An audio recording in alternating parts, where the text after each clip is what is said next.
E-commerce Gold is brought to you by Rewind. Accidents happen.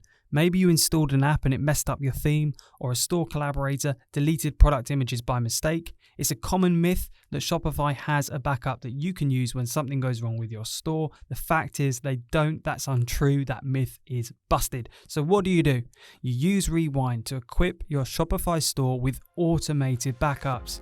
Rewind should be the first app you install to protect your store against human error, misbehaving apps, or collaborators gone bad. It's like having your very own magic undo button. It's trusted by over 100,000 businesses, from side hustles to the biggest online retailers like Nix, Lord & Taylor, and Moomin. It's even a Shopify Plus certified app. Best of all, visit rewind.com/e-commerce gold and get your first month for absolutely nothing, free on us. The Ecom Gold podcast has partnered with Clearco to provide you with financial tools to grow your business without having to give away equity. Clearco is the world's largest e-commerce investor and growth platform, giving founders the financial tools, capital, and network they need to grow. Plug in your Shopify store and your loan could be agreed within just 24 hours. Visit clear.co/partner/Vixxr, VIXXR, for exclusive deals, £1,000 off your first loan as a podcast listener, and more information. This show is brought to you in collaboration with Vixxr, a leading Shopify agency with a mission to grow and migrate brands to Shopify Plus. They've worked with some of the world's largest brands and can help you level up your e-commerce performance. Visit Vixxr.com, VIXXR.com for more information. All right, let's jump straight in. Jarod, thank you so much for joining us on the E-commerce Gold podcast. I've been looking forward to this one for over a week now. How are you doing? Good. Like you said, you're in the UK, I'm here in the US. Our time's a little bit different, but just starting my morning here, got done with the morning routine, and I'm excited to dive into some stuff here today. Hey, awesome. Hey, I'm going to ask you about your morning routine. I've got a morning routine too. Everyone knows what my morning routine is. What's your morning routine? Yeah, my wife is a high school teacher, so I usually get up with her about 7, kind of just get going here in the morning. And usually I'm at the gym by hopefully 7:30, 7:45, usually the latest, and just work out for a good hour and 15, pump some weights and then get a little cardio in, and then get home, clean up, and usually on my computer by 9, and then kind of starting meetings and, getting on with the day. That's usually kind of a quick rundown of the morning routine. What's your go-to playlist in the gym? Good question. It's usually the not summer hits, just the 2000s, like your Akon, Eminem, kind of R&B and pop a little bit. I am vibing with that. That is me all over. I often get worried that someone's going to see what my phone's playing when I'm in the gym. Oh, never, man. That's the best stuff right there. I saw this product, and I actually saw it on Twitter, I think, in the little D2C community that the who's who of the darlings of D2C seem to be part of. And someone tweeted it or retweeted it, and I just saw this thing pop up, and I was like, oh man, that looks like, is that? And I clicked on it, and it was a treat that, I mean, in my childhood would have made me a beast had it have been available.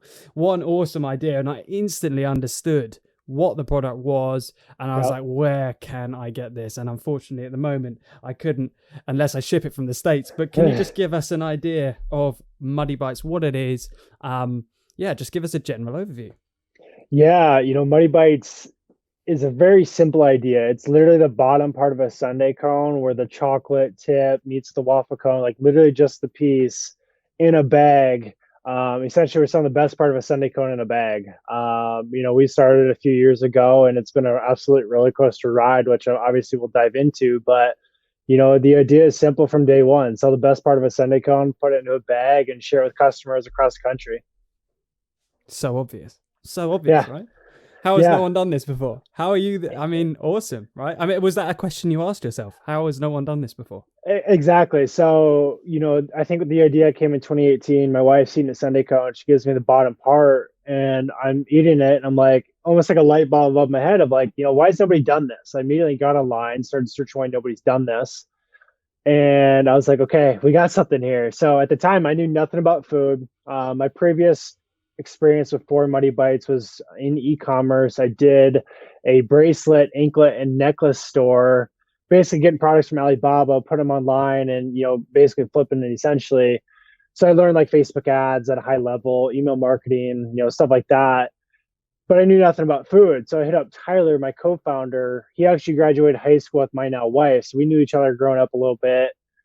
He started a barbecue sauce company in college. So he at least knew a little bit about food and kind of retail experience. So I was like, hey, I've got this idea. What do you think? He said, yes. And we immediately started getting to work. And really the first one is like, first, I think we were 18, 19 or so in college, broke college kids. Like, we need some money to do this. How do we do that? And so the idea was to launch on Kickstarter, really to kind of crowd fund that first production run to really, one, make sure we had a product that people wanted, but also two, see if we could actually do this thing. And so we launched on Kickstarter. The goal is to raise 10,000. We hit that within 48 hours, and we're like, okay, we got this. We got the money. Like, what do we do next? And once the campaign ended, we waited. The problem with Kickstarter is when you hit your goal, you don't actually get the funds for another 45 days. It takes forever. So you're kind of in this weird limbo state. So once we were waiting for the money, we're like, okay, now we got this product. We got to find suppliers. Like, how do we do all this? And we quickly realized why nobody's ever done this is because nobody can actually make a waffle cone this small. It's actually impossible when you're talking about these big convectionary ovens moving such a small, delicate waffle cone. And you're like, crap, like, what do we do now?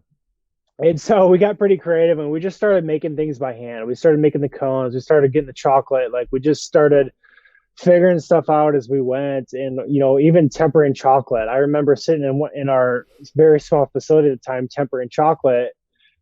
Like, why is this not melting? And it turns out we had the chocolate too high in temperature and we were burning the bottom. And so like we just learned all these stuff about like tempering chocolates, making waffle cones. Like, it was just kind of this mess for like 6 to 8 months of trying to figure out this process of making Muddy Bites. And eventually we figured it out. And we eventually shipped to the backers, and the feedback was tremendous of, okay, we really got something here. Like, how do we keep growing?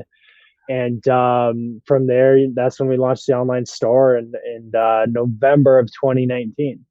Amazing. So much to unpack there. But first question I have, what is in the water nearby where you live? Your girlfriend, now wife, came up with the concept and you ran with it. Your friend had already started another business as an entrepreneur. You'd already started another business entrepreneur. Where do you live, and where is all this entrepreneurial spirit coming from? Is that just because everyone running a business around you? No. So like growing up, very traditional, like, hey, go to college, get a degree, like go work a 9 to 5. And my kind of thing was, I'll just learn business management. Like, I can do a lot of stuff with that. In my head, I was thinking I'd be a manager of a restaurant or doing something with business, like just managing something.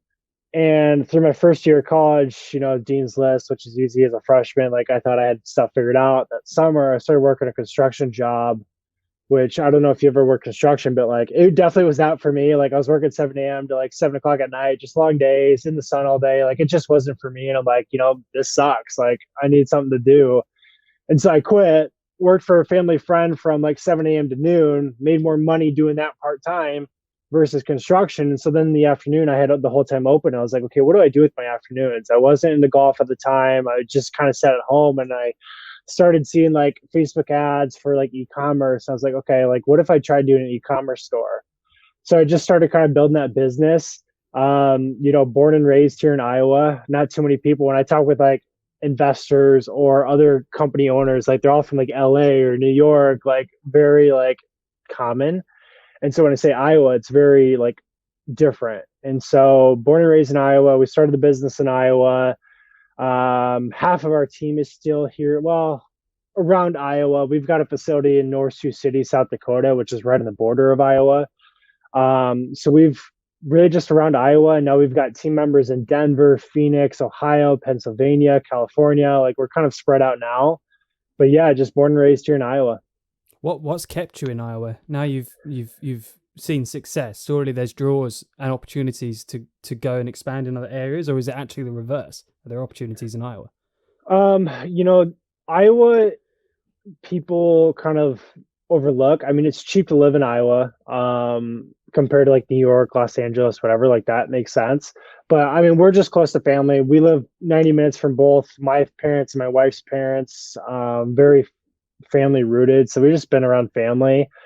And also Muddy Bites kind of grew during COVID. So it's always been kind of like this remote work, like live where you want, work where you want kind of thing. And so it's just always been kind of remote. We just stayed in Iowa. And plus my wife is a teacher. So I've been able to go where she goes, so to say. And she's been here in our town for 3, 4 years teaching. And so we've got a beautiful home here and just kind of been our place. Nice. And this is slightly off topic, but just riffing on what you just said there. So did you have to grow your team during COVID too? Has your team grown in size since the pandemic?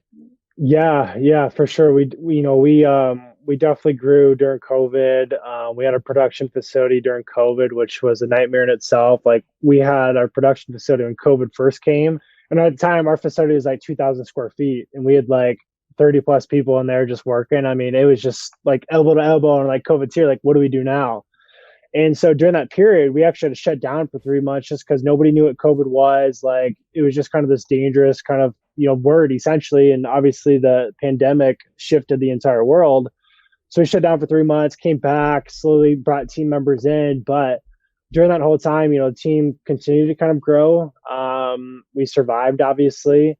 And now today, like even the last 45 days, we brought on, I don't know, 5 or 6 new members from supply chain to marketing to a president.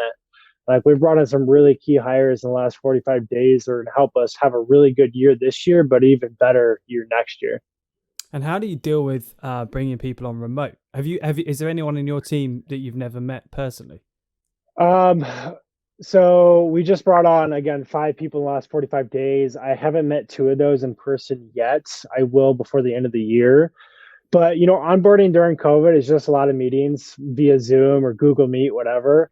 Obviously, if you can meet in person, great. Like Tyler, a co-founder, he flew out to our new supply chain director for a few days just to kind of onboard and get stuff together. And I think that's really good for onboarding, just to kind of get that face to face. But otherwise, everything's been through Google Meets. Otherwise, yeah, team's all remote right now. Okay, amazing. And are you using any particular tools to help track productivity or keep people on the same page, like Slack and things like communication? This is slightly off topic, but I'm just interested to know, as a Yeah, new business, how are you keeping the team together when you can't be face to face? yeah. So we use Google Meets, just the best quality. Zoom kind of gets a little choppy for some people, especially with internet connection. So we use Google Meet, Slack for daily communications, obviously emails for more important stuff, for threads. I use Todoist, which is an app for like a to-do list. So I just have that filled out every day to kind of keep that going. Listen to music. So I use Spotify all day. Otherwise, we use Notion sometimes for projects. And otherwise, we use a lot of Google Sheets, to be honest. We keep it really simple. We organize Google Sheets very, very well with color codes and columns and team members. That way, everybody's kind of on the same page for checklists and stuff like that. So we keep it pretty easy and ongoing, just so we don't have 50 different softwares and each person has a different tool that they've got to use. We like to keep it nice, clean, and simple. And do you have some kind of a structured day with your diary and their diaries where you meet and maybe have a stand up in the morning or in the afternoon every day? Or do you have it more dynamic where it's just a as by need basis? Like, how does that work in terms of like fitting everyone in and making sure that you're getting that communication? Yeah, I mean, like right now it's pretty dynamic. Like we'll schedule meetings. Everybody has access to each other's calendars, so we can schedule meetings throughout the day.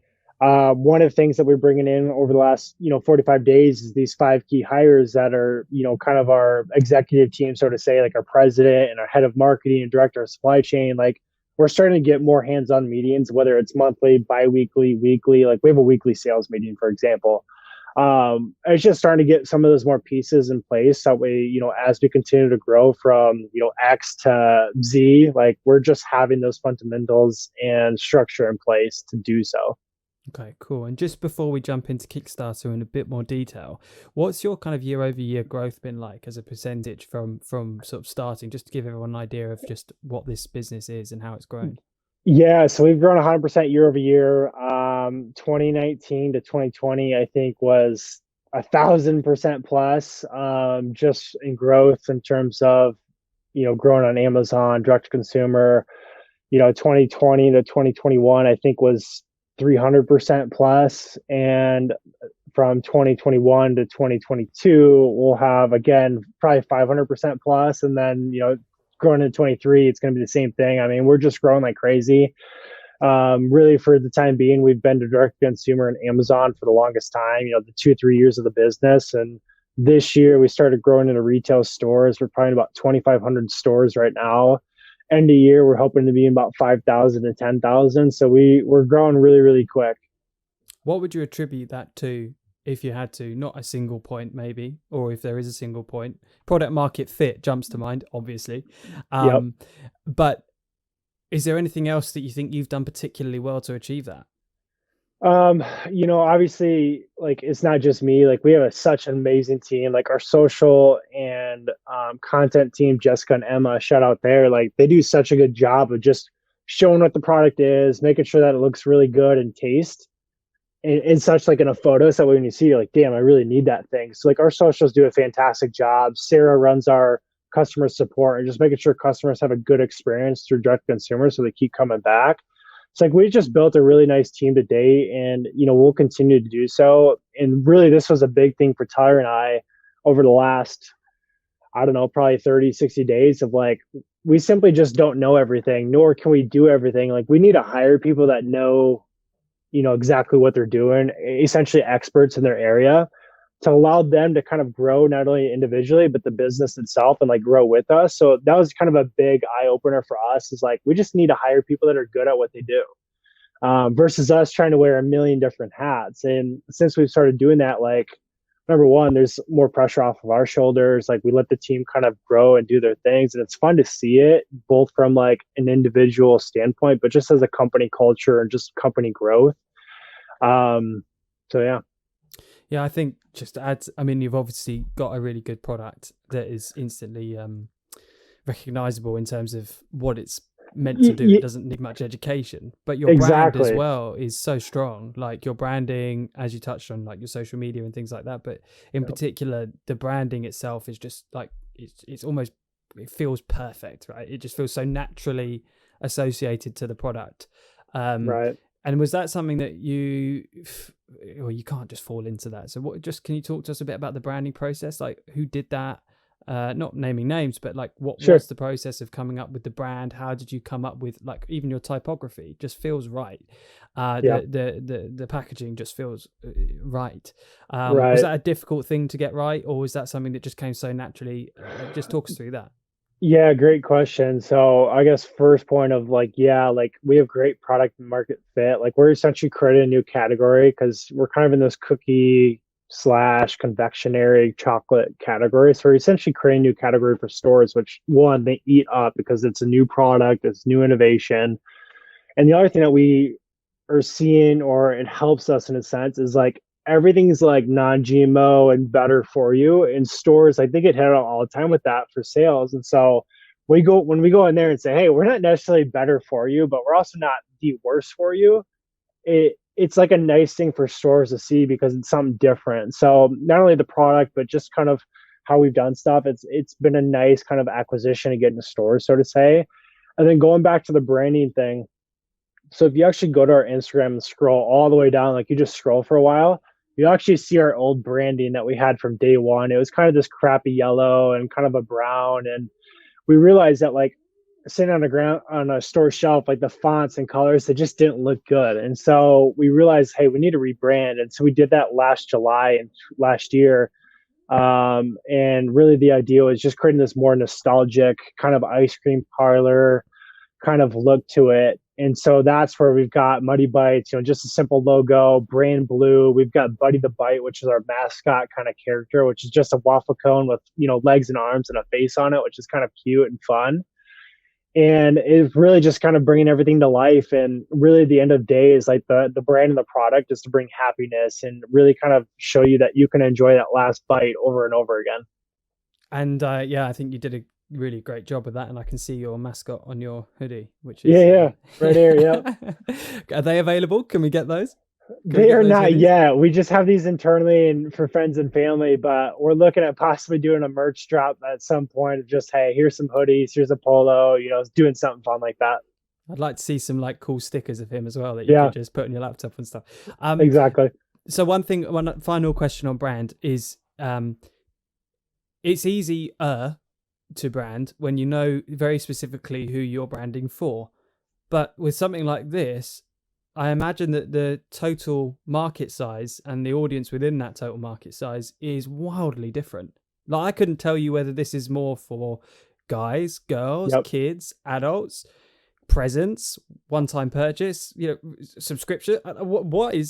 How do you deal with essentially a product that is fit for all?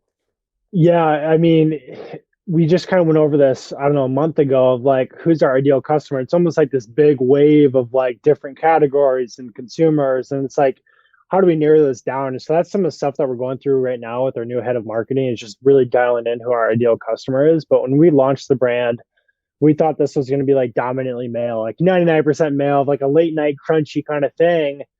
And over time, like it's dominantly female, actually. And so we're like, okay, why is that? Like, are they buying for themselves? Are they buying for their kids? Are they buying for their spouses? And we realized it's a little bit of everything. You know, women are buying it for their kids, their husbands, their wives. Like they're just buying it for essentially themselves and everybody, you know, that they're around. And same thing for guys. You know, it's a late night crunchy. It's an on the go snack. We've had a lot of people from travelers that like are hiking in the mountains. They'll pull it out for a little sugar and kind of a little crunch to have on the mountain. So it's like this weird. It's a good problem to have, with how much things we have, but it's also, it can be a little scary because you also need to dial in your audience, and especially when it relates to direct consumer and your Facebook ads and stuff like that. So it's been a lot of audience testing, a lot of landing page testing, like just a whole bunch of different varieties and variations that we've done. Okay. So let's jump into Kickstarter, because that's what I just want to spend a bit of time looking at. So you chose Kickstarter. Was that just an obvious natural progression from your idea to, oh, we need capital, let's jump into a Kickstarter? Or like, what were your considerations when you were just before you started Kickstarter? Like, what were you hoping to achieve with it? What were your other options, and why did you ultimately decide to go with a Kickstarter? Yeah, I mean, the first thought that came to head is, you know, we were 17, 18, 19, somewhere there, like just broke college kids. We didn't want to go to family and say, hey, can you give us money for this idea? Like to us, it just felt like a fairy tale land of like, no family's going to give us money. Like what investor is going to give us money this early on? Like, so we're like, let's go to Kickstarter. We knew of Kickstarter. I backed a few projects during high school that I thought were cool that were like 15, $20, you know, kind of things. And I was like, let's just try it on Kickstarter. The first time we did it, so we've actually tried doing two Kickstarters. The first time we tried doing 30,000, it failed. We didn't hit the goal. I think we raised 12,000 of the 30,000. And so Kickstarter only works if you hit your goal. You only get the money if you hit the goal. And so like, okay, the first one failed. Like, what do we do differently in the second one? So what we did is we did 10,000 versus 30,000, thinking, okay, let's hit the goal. Let's make sure we get the money in, and then let's go past it. We did. We raised, I think, just under 16,000. So we got an extra 6K there, which was great.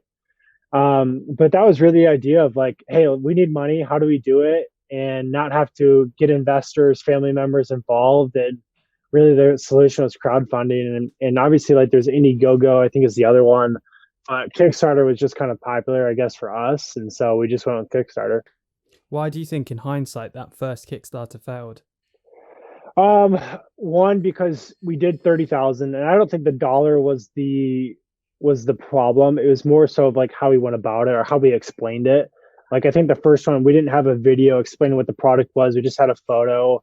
The product information underneath didn't have like a clear cut process of like what we were doing, what was the timeline, so on and so forth. Like we didn't really look at what other people's Kickstarters had or did. We just kind of launched it. And so the second time around, we're like, okay, well, we messed up. Like, how do we improve that? We did a bunch of research, what other brands were doing on Kickstarter. We're like, okay, we need a video explaining. We need a timeline explaining, like, here's when you get your product. We need these different tiers. Like, the first one was just kind of launch and see what happens. And the second one was more of a strategic planning, so to say. And do you remember how much you had to spend, or how much you were willing to allocate in terms of doing those activities, research and putting the video together to actually get your successful campaign? Yeah, so I mean, like we had a decent email list. I want to say it was maybe 5,000 email lists of people just signing up pre Kickstarter of like, hey, we've got this idea. And that was from like friends and family and sharing it. And I want to say we did like a giveaway of like, hey, give us your email. We'll enter you to win 50 bags or something like that. And I think that went a little viral. So we got a bunch of emails through that. But on the campaign itself, like I think we spent $500 on Facebook ads, very little because we're like, okay, we got this money. We don't want to spend all of it because we need it for production. And so we really use that email list and then, friends and family, just really pushing on like Facebook, Twitter, like on our own personal channels. But otherwise, outside of those costs, I think we spent 1,000 or 1,500 bucks on the video, just having like a local freelancer help us make that. And we made it terms of like, hey, we'll pay you in like 60 days when we get the money. And you're like, okay, cool. We know you, like, we'll get it done. So outside of that, like that was our only cost because then obviously we waited for the Kickstarter money to come in to actually order, supplies.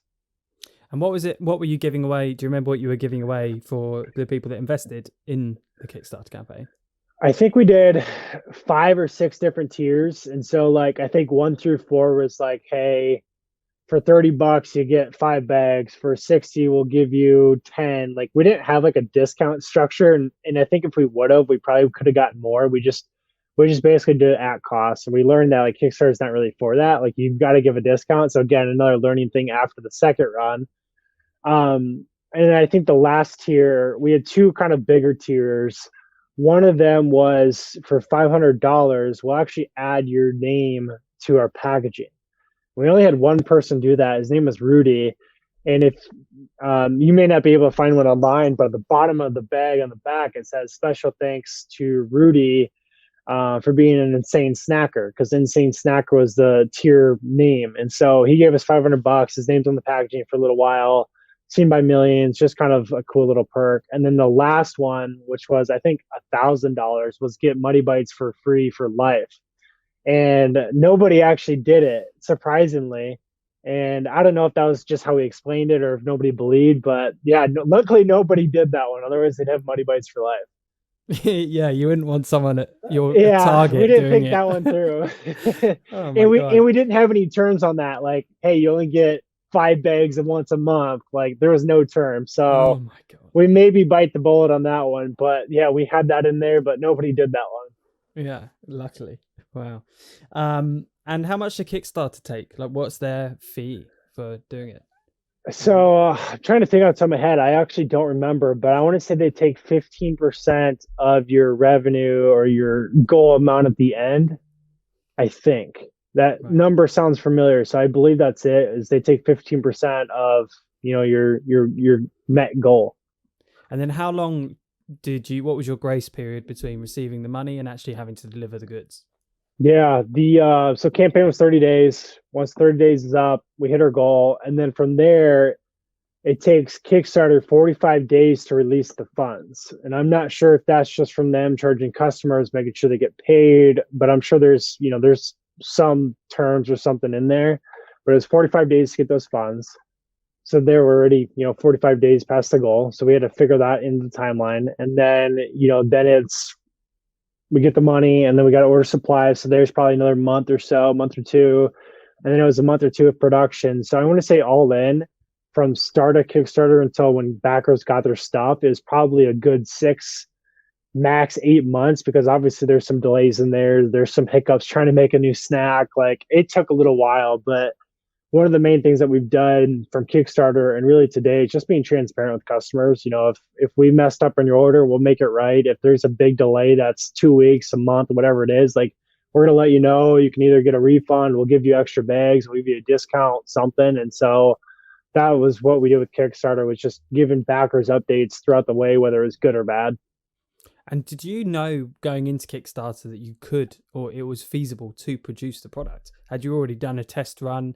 Did you already know, okay, cool, if we get the money, we just flip the switch and we know what we're doing? Or was it like, oh God, we've got the money, how do we make this thing? It was, oh God, we got the money, how do we make this thing? Obviously, like, we went to the store and bought Sunday cones and broke the bottoms off and tasted it. And it's like, okay, this is what we can use for like product photos and stuff like that. But like, we never actually got like waffle cones, and we maybe did a very small scale, but it wasn't like a mass of like, hey, here's 10 friends, try it. We did very small stuff, but it was literally like, hey, let's launch a Kickstarter, see if we get the money. And if we do, then we'll figure it out then. And that's really kind of been, I don't want to say our motto, but like, if we don't know something, we're going to figure it out one way or another, whether it's takes time or it takes a little bit of money, like, we're going to figure it out one way or another. And how has that product moved on? Has it moved on a lot since those first batch shipments that went out, and it like to what it is now, or is it still quite a similar product? It's very similar. The product idea itself is simple, but like when you talk about like ingredients of changing chocolates to changing the waffle cone texture and the batter and the actual crunchiness of it, it's definitely changed. Like our very first cone that we rolled out to backers, and for like the first year, the cone was very, very crunchy, and sometimes it would almost be like too hard to where it like hurt your teeth to actually bite into.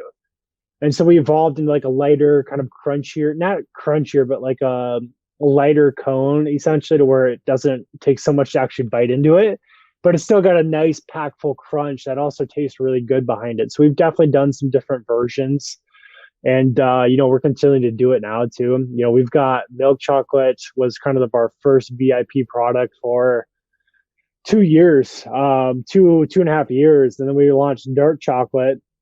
Ran with that for about 6 months. So we had milk and dark for 6 months, and we dropped white chocolate. And now we've got all three SKUs. And this year we'll probably drop a few more and keep it going. How are you gathering your feedback to get that kind of information? How are you weighting that feedback in terms of, oh, that's a bit crunchy, and I think it would be better if it was softer. Like, how do you then make a decision to actually change the product? We do a lot of like customer research. So like we'll take email segments of people that have ordered 5 plus, and let's say for easy numbers, it's 100 people. We'll email them a survey saying, hey, what do you think of this? How can we improve? Like, and then we'll take that feedback, work with our suppliers to, fine tweak anything. And if we get like a new cone or a new chocolate, whatever, then we'll just send it out to like 15 people and say, hey, here's a taste test. We'll give them a sheet of paper that they can provide feedback, and then they send us a photo, and we just kind of do like small focus groups, so to say. Okay, that's cool. Yeah. So just looking back on Kickstarter, to round the Kickstarter stuff off, is there anything you would have done differently? Is there anything you would advise if someone's looking to do a Kickstarter campaign? Maybe 3 or 4 things that you think are just like fundamentally need to be done to get a successful campaign. Yeah, one, I would definitely research what people are doing on Kickstarter like to date. Don't look at people that did it 2 years ago. Like look at what's currently live on the platform now. Like see how they do their video structure, how they do the timeline structure, like how they do their tiers. Because like we never did that, we just launched. And I think that's a really crucial part to see how other people doing it and seeing what works and what doesn't, and then use that to your own program. So I'd say that's number one. Number two, there's a lot of Kickstarter agency nowadays. When we launched, there really wasn't a lot of them, but now there is. And these Kickstarter agencies can help you set up your page, but also like help you market it, help you blast to their own list, help you actually meet your goal. I mean, there's lots of them that help you reach, 1,000% over your goal. And I think most of them have like a fee structure where they take a percentage of your goal. So then you just got to work with your margins of, then you've got the agency fee, then you've got Kickstarter fees. So then you just got to work on some of that stuff.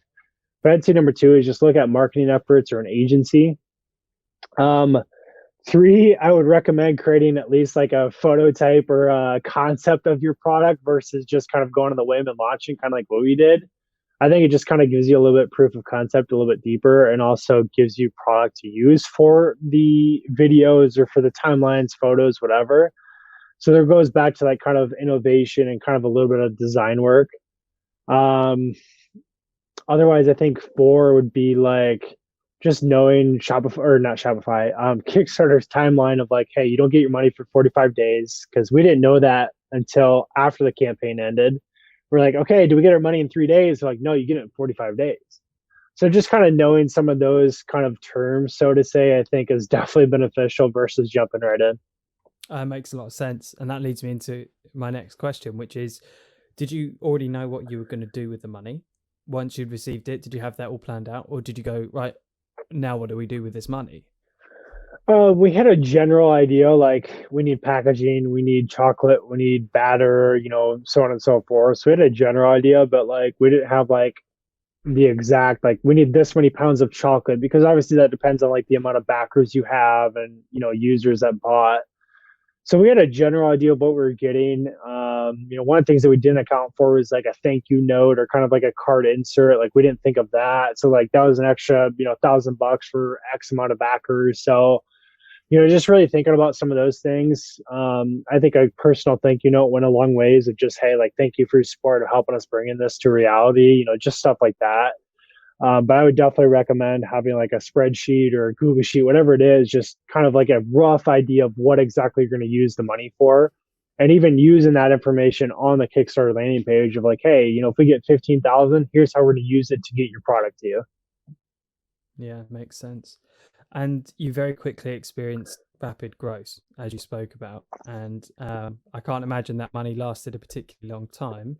So you're in the delicate balance of cash flow versus sales and inventory.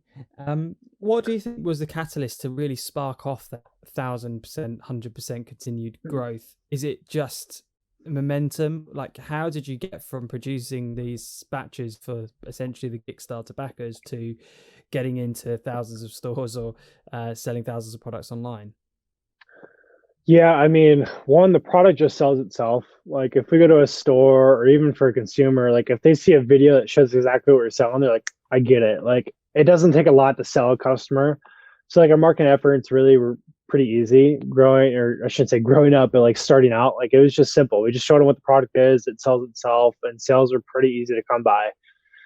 The second piece of that is because the product is so simple and it's like this nostalgic, everybody wants it, knows of it. Like it went viral really, really easily. Like I remember one dude on Facebook posted literally a picture of a bite in a bag and said, I think the best idea ever. And it had like, I want to say 40,000 shares. Like it just went viral on its own. So like really the product just sold itself, and that allowed us to kind of grow quickly because obviously if people are ordering online, Shopify gives us that money instantly to where we can then buy more supplies, we can pay the team, we can get new software, like we could just kind of grow quickly with sales coming in.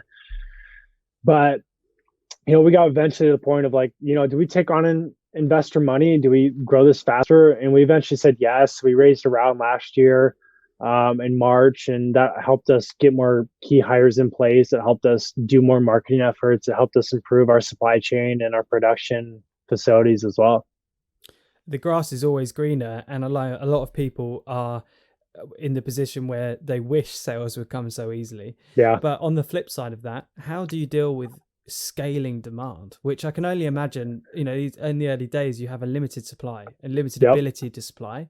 You don't want to raise prices too much and kill your demand. So, or your only option is presumably to scale the capabilities that you have to deliver that. So like, just talk us through like some of the manic days, weeks, months of scaling this business up quickly and how you did Yeah. that. I mean, for 2 years, every bag was sold before it was ever made. So it was always like this production issue of like, we can't make enough. Like we actually had to slow down marketing. So really for like the first 2 years, I don't know a number off the top of my head, but like we spent very little on marketing because stuff would go viral and just completely slaughter our production of like, we just need to produce more. And that kind of led to the factor of raising money so we can increase our production facilities and, be able to output more. But yeah, I mean, there was times where I think we had a 2 week delay. So if you ordered today, you wouldn't get your product shipped for at least another 2 weeks. And we would always have messages on our website of like, hey, like we're not shipping your order for another 2 to 3 weeks. Like order if you want to, but please don't like get mad at us if it's not shipped within a week. Obviously we didn't say it like bluntly like that, but like that was the idea. So we had delays on website, we had delays in emails. And again, if going back to the whole Kickstarter messaging of like, if something happened with production where we're going to be another week late, we just let people know that. We were very transparent, and really the messaging was simple. Like we're a really young team. We're creating a new product. We have our own production facilities. Like we're trying to figure this out, and most people understood and believed in us, and so that helped us a lot. That's really interesting. Just to jump and dig in a bit there, how did you forecast? I don't know if you're limited by cash, but so you've got this sort of seemingly unlimited demand tap that you can turn on and off as you want, and you are going to take some investment on, and presumably that investment buys a certain amount of capabilities to produce. So you would probably have over Yeah. anticipated what you might need, but how did you come up with, okay, we need this much, and this much is going to see us through for this long?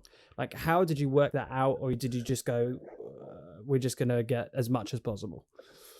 Yeah, great question. And really it's a little bit of both. Like, sure, we did some simple forecasting, but like end of the day, like Tyler and I aren't finance guys and we didn't have a firm that did it. We just had, I think, a freelance guy that was helping us on, forecasting. And it's like today we've got a whole finance team that helps us do everything. And it's like it's day and night compared to what we used to do. But like taking on money, it's like, hey, we'll take 1 million, sure, let's do it. There wasn't like this huge strategic plan. And I'd say like now, like if anybody's like raising money, like there's so much stuff that goes into it that like I wish I knew now that I didn't before. I mean, it's just a long, daunting process raising money. And for us, it was actually, and I don't mean this in like a bragging way, but like for us, it was easy because the product is so simple and like you understood the product instantly. So for us to raise money, it was pretty easy.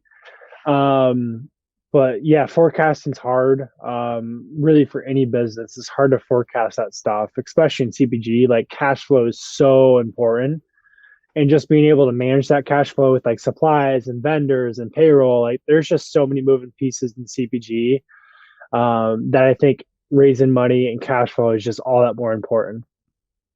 And if a big retailer came to you today and just gave you a whopping great purchase order, what would your stance be? Would you be able to take on that and not really flinch with your current kind of facilities, or would it be a consideration of, okay, back to the drawing board, we need to increase production to fulfill this? And then are you doing like a step iterative growth process where it's like, okay, now we need more, or have you got the ability to go, actually we've got a giant thing now and let's fulfill as much as we can of that capacity of production?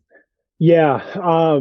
Another great question. So like what people don't realize is the big boxes like Walmart, Costco, Sam's Club, like you don't just get in there next month. It's usually like a year-long process. Like if we start talks with Target, Walmart, Costco, whatever, you don't just get in 2 months. It's usually a year out. So it's like this kind of process. So it's actually a nice thing because then you can start planning for that stuff. You can get more machinery, you can get more team members, like you can kind of plan and assess for that stuff. So like our focus this year is really just getting the conversations going and getting the right people in the right places and making sure production's ready. So like next year we can just explode. So that's, I would say, one thing that's nice about big box is it just takes time, which is good and bad. Bad because like you want to be in tomorrow, but it's also good because then you can plan for that stuff too.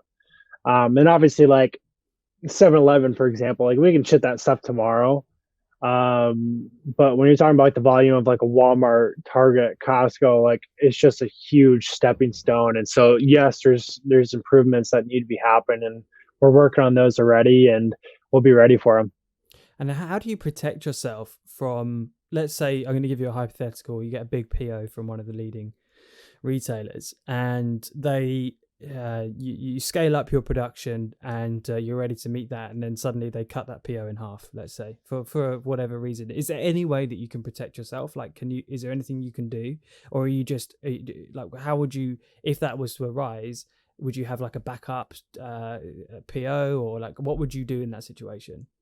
Um, Another great question. I mean, there's usually some contracts in place of like, hey, we'll guarantee you 6 months. So then you just plan production for those 6 months. And if they tell you in month five, hey, we're not going to continue, then you just switch the production to a different area. That's like the best case scenario.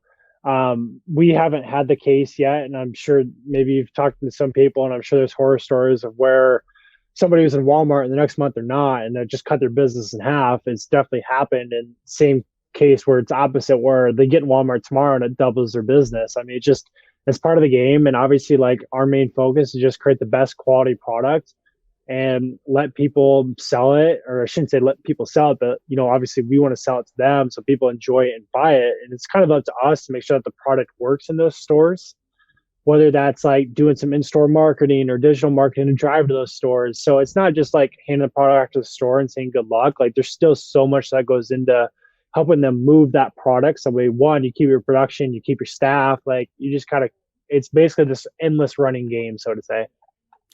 And would you be able to? Do you think there's still a cap on your D2C stuff? Do you think you've still got the restrictor on marketing in terms of actually we could unleash this, we could go subscriptions, we could go gifting, we could go all of these different things. But actually, are you doubling down are you setting retail up now? And do you feel like there's a lot of potential that's untapped? You just sort of saved away right now. Yes and no. Like 2 years ago, we could go viral all the time. And that's just how it worked. Number one, because the product was new, like the category is new, like our name was new, and it was just easy to go viral. Today, it's a lot harder because one, we do have really good brand awareness and like TikTok, Instagram, like people just know of us, know the product that we are selling. And so we don't go viral as often as we used to 2 years ago. And I think that ties one, platforms have changed, like the algorithms on Instagram, Facebook. TikTok wasn't a thing 2 years ago. So just platforms change and that changes the variety of different products. And I think TikTok is so hot right now. I mean, we do pretty well on there, both from our channels, but also influencers and stuff that we work with. So like it's a totally different game. Like direct consumer Facebook ads are a lot tougher now than they were 2 years ago. So like the whole marketing has shifted in the last 6 to 12 months, especially with the whole privacy and iOS changes that are going on that have changed in the last year. So no, like we can't switch or turn on the switch and like tomorrow will go viral. It doesn't happen like it did 2 years ago. So there's definitely more creativity and campaigns that have to happen to help kind of push the marketing efforts today than it did say 2 years ago. The products, obviously, it's clear for anyone, and I would advise you to look at the packaging, the website, and get your hands on a pack if you can. But it's instantly clear that it's just a great fit for social media. But if social media wasn't a thing, I'm sure it would still be successful with even offline. Have you experimented at all with out of home, with live events like pop-ups or going to train stations and stuff like that? Like, have you done much of that kind of guerrilla style marketing? Has that worked for you? We have not actually. So we've been approached many times to like billboards in Chicago and New York, and simply they're expensive. It's cheaper to do a Facebook ad, so that's why we've kind of never tried it.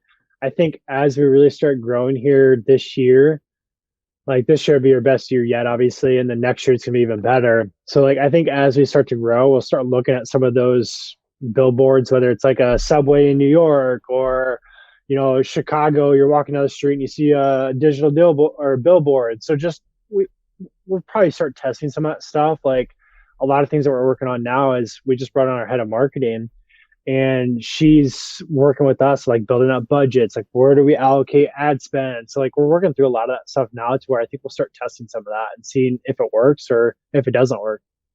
Yeah, I hear that. One thing I love for goods such as yours is when they partner with a complementary brand. So I'll give you an example. Ghost Nutrition, the protein brand, Oh, yep. do some really cool flavors. Like I can just imagine them doing like a Ghost Muddy Bites collab and just Yeah. cross-pollinating those kinds of audiences. Like I think that's just such a cool way for businesses that are aligned to grow. And I hope you guys end up doing something like that, or maybe just bring out your own supplements as well. Who knows? In fact, let's ask that question before we jump into the lightning round. I mean, I haven't even got into half the questions, but it's so often the way.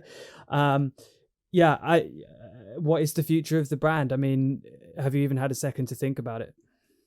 Yeah, again, like we brought on a bunch of key hires in the last 45 or so days. Like these are just part of the topics of innovation of what do we do next. And obviously, like there's a million different flavors that we can do. So we'll roll out some new flavors this year, next year as well.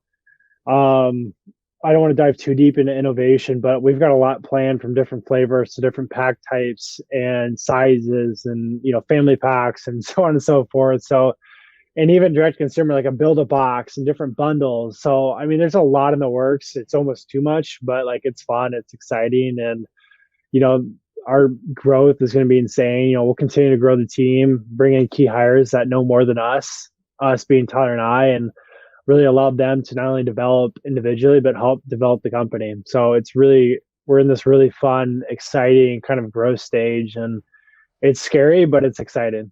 How does it feel? Like, as someone who has not experienced anything like this, do you just wake up every morning with the biggest smile? Because on paper, this is just the dream. The product sells itself. It's innovative. People are knocking on your door to grab it out of your hands. And you're raising money without even having to think about it. It's like all these dream things. Like, how does it feel to be co-founding this business? Obviously it's great. Like, we're building something really fun. We're building an amazing team. We've got backing. Like, we can grow this into a 9-figure business, and beyond. Like, we've got something really special. And obviously with that, there's like this pressure. There's this, just this overwhelming effect of like, what if I fail? And it's just imposter syndrome, and everybody has it. And obviously it's like just stuff that you start learning every day and start overcoming, because obviously something could go wrong tomorrow and, it changes the whole business model. So, it's just, you live it one day at a time and you continue to push through. And I said this earlier, like, if we don't know something, we'll figure it out. So, we know we have something special, and now it's just comes down to execution. And again, that's why we're hiring people that know more than us to help us do that. So, yeah, I get that. And just imagine if you'd really found your calling in laboring, we would never have had this conversation. That's right. We'd have been on a roof somewhere putting those funny American tiles that you have up there. Right, let's do some lightning round questions. So, how many domains do you own? Domains, probably 30 to 50. I mean, just random ideas. I'm sure you're the same way. You think of one idea, you're like, oh, I'll go buy the domain, and then nothing happens. So you sit on it. So probably 30 to 50, if I had to guess. The reason why I asked that question is because I actually get a lot of different responses. Some people like 3 or 4, and they're the ones really? of this brand. And some people are like, yeah, I own loads. And it's just an interesting insight into the mindset of some people. I am the same. I have too many. But it's just funny, isn't it? Because it gives you an idea of everyone can be an entrepreneur. Some people just have lots of ideas. Some people have one idea. Like, it doesn't really matter. And I'm usually one that like buy a domain, and then I'll buy like the .net of that same domain just so it's locked up, just so you have it. Yeah, I mean, that was one question that I thought about. Is like, do you ever have any anxiety around protecting the idea? Because in its sense, it is so simple, and that's the beauty of the product. But like, do you ever get anxiety around, oh God, like how do we stop someone else trying to do this? Or are you too far beyond that now with your branding and everything else that you've added to it? I mean, obviously, like, we want to protect what we can, and we are, and we do. But obviously, like, somebody's going to knock us off. I mean, it's already happened a little bit. Like, it's just going to happen. It comes with everything. Like, everybody's got competitors. It's the nature of the business. Like, it's just going to happen. And really, our main focus is just focus on a good quality product, make sure people love it. If not, how do we improve it and give them a good experience, both direct to consumer and also in a retail storefront? If we can do both of those, create brand awareness, like, we're going to win end of day, and we don't have to worry too much about anything else. Yeah, completely agree. And I think competition is super healthy as well. Like, I think encouraging competition can be actually really healthy. You said earlier on about not moving because of where you live and being close to family. And I completely respect that. And what tips do you have about balancing your personal life with growing this mega business? Yeah, especially as like a founder, it's like you want to work 24/7, or like you think you need to, but like my disbelief or thought on that is you just don't need to. Like, I hate to say it, but I almost think I have like a 9 to 5 where I get online 9 o'clock, and then once it's like 4 or 5, maybe 5:30 time, it's like I want to get off. I want to spend time with my wife. I want to make some food. I want to watch TV. I want to go play golf. Like, I want to play video games. Like, be a human. Because I think if you start working, 24/7, it's like, I think burnout is real. Like, you start to get in this rut of like, oh my God, I got to work today. Like, what do I got to do now? But I think if you have a good personal balanced work life, like, it makes work more enjoyable. It makes your life more enjoyable. It makes personal time more enjoyable. You just get more out of life. Yeah, I'm with you. Favorite memory so far from building the business? Definitely the team. I mean, last year, I don't think Q4 sometime, we all met in Chicago for the first time of like face to face, and like just that memory of getting together of like what we're building and just having team dinner, having some drinks. Like, that's probably my greatest memory so far, is just getting the team together, just having fun, and just obviously getting some work done, but just being together. How much money would you need in the bank just to do anything that you want to do you can work still if you want to do, but it's completely just money is taken off the table for you. It's no longer a consideration. It's just whatever you want to do. Never been asked that question.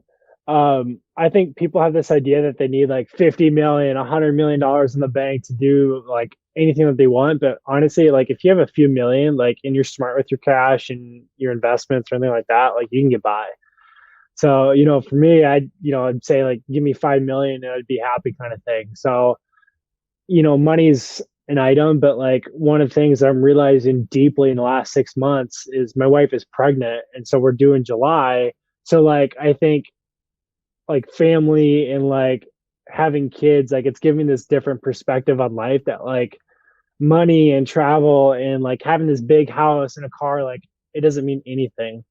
And I think once our baby girl is here, it's like this whole different life change effect is going to happen to me. And it's going to open up this whole new life of like, money's money. Like if I have a little bit, I'll survive. And if I have a lot of it, like what can I do with it, for good and, for the family. So congratulations. That's an Thank awesome you. life event. And I think your outlook is just so on point. I'd be happy with, it's just not an objective. Happiness is Right. the objective. Right. And I guess like growing up in college and stuff, like I was in this hustle mentality of like, I want millions and millions and millions of dollars to have this big house and car. And I think really, again, going back over the last 6 months, it's like, does that really matter? Like, give my girl, my wife and my soon to be baby girl, like a good life. Like that's all I need. Yeah. 100%. If you were to do raise around now, how much do you think the valuation of the business would be? Good question. I don't know. Like obviously like founders want to give as much evaluation as best. So we have to give up less. Like if we get 30, $50 million valuation, great. Are we worth that? I don't know. Like that's not for me to decide. And I think, for us, like we've got enough money, like we're going to keep going. We're going to keep growing to this to where, maybe in 3, 4, 5, 6 years, whatever it is, we're going to get acquired. And that's, kind of our goal is to keep growing this and get to a point to where we have a good evaluation to where, we can sell this thing. Yeah. And how much do you think it could be worth? And I'll give you a fact from the UK after that. I think we're easily worth $100 million plus. It's just going to take the team and a little bit of time to get there. So there's a a company in the UK that sort of created a niche, created a new category, which was sort of healthy but good tasting protein bars called Grenade. You might know of them. I'm hoping to have them on the podcast very soon. But their founder sold to Cadbury's, which is I think you have Cadbury's over there, but it's the big chocolate brand. Yeah, little eggs, yeah. Little eggs, they've got all sorts, but they ended up selling for 200 million after a kind of VC round, and that was great for them. And I think that's absolutely a feasible amount based on what you're doing and where you will be in that time. But Jarod, it's been sorry, go on. No, I was just gonna say, like even like Q Chocolate here in the US, they sold 2 years ago, a year ago, or something like that. I think they were doing 40 million in sales, and I think they sold for 340 million. So, I mean, it's the CPG, like it's tough. I mean, like if you can survive and have a really good product, like you're just bound to have a good outcome if you've got the team and you've got the execution. I think you're right. And I think that's awesome. And it is a tough gig, but you guys are absolutely flying and we're rooting for you. And I'll check in with you hopefully in a couple of years when you've got a 2-year-old or almost a 2-year-old. That's right. Crazy to think about. You might not be in Iowa anymore, but let's see. It's been an absolute pleasure, man. Thank you so much for jumping on. And everyone go follow Jarod and he tweets about his journey. And we wish you all the best. Awesome. Appreciate it, man. Thanks for the time. It was fun. The fact that you're still here at the end of this episode tells me that 1, you must have enjoyed it, and 2, you're probably as big of an e-commerce geek as I am. Thank you for sticking around, and I just want to give a special thanks to Rewind, Clearco and Fixer for sponsoring this episode. You can find more information and the offers that are associated with those companies in the show notes below. Please also, if you haven't already, go to ecom.gold and subscribe to Gold Club. You'll get alerts about upcoming episodes. You'll get extra content like playbooks from each of the people and guests that we have on the show. And you'll also get access to some of the exclusive content that we have coming up. And finally, do share the show with your friends. Give us a review. It really helps us to build our audience. I hope you have a wonderful rest of your day. Take it easy, and we'll see you next time.